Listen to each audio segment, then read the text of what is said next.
आप लोग पहले ये वीडियो देखिए।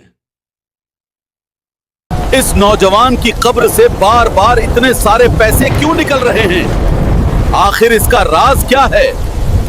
एक नौजवान का इंतकाल हो गया। उसका जनाजा रात के वक्त कब्रिस्तान की तरफ बढ़ा। आसमान पर घने काले बादल छाए हुए थे और हवा में अजीब सी ठंडक थी। हर कदम के साथ जनाजे में शामिल लोगों के दिलों में डर उतरता जा रहा था। माहौल ऐसा था जैसे खामोशी भी बोझ बन गई हो। जब मैयत को कब्र में उतारने की तैयारी होने लगी, तभी अचानक वहां मौजूद लोग सन्न रह गए। कब्र के अंदर हर तरफ पुराने सिक्के और नोट बिखरे पड़े थे, जैसे किसी ने कब्र को दौलत से भर दिया हो। यह मंजर देखकर लोगों के हाथ पांव फूल गए। फौरन कब्र खोदने वाले को बुलाया गया। इमाम साहब ने कड़ी आवाज में पूछा, ये सब यहां कैसे आया? कब्र खोदने वाला कांपते हुए बोला, मौलाना साहब, अल्लाह की कसम, जब मैंने यह कब्र खोदी थी तब यहां कुछ भी नहीं था।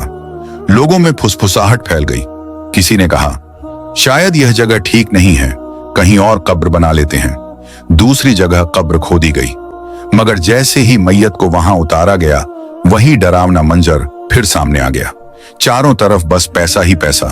ये देखकर अब इमाम साहब के चेहरे पर भी घबराहट साफ नजर आने लगी। उन्होंने तुरंत कहा, इसके घर वालों को बुलाओ।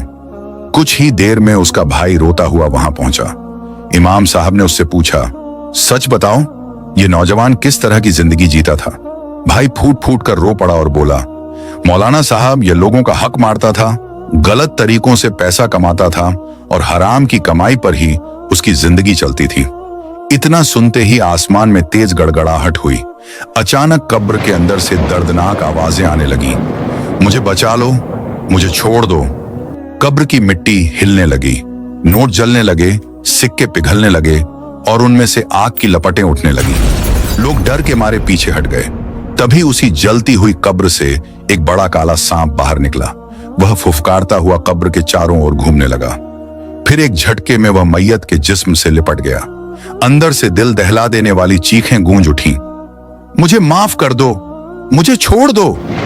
इमाम साहब कांपती आवाज में बोले, यह हराम की कमाई का अजाब है।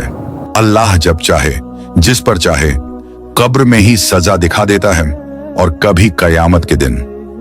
उस दिन के बाद गांव का कोई भी आदमी गलत कमाई की तरफ नहीं गया। हर किसी की जुबान पर बस यही बात थी, हराम की दौलत का अंजाम आग और अजाब के सिवा कुछ नहीं।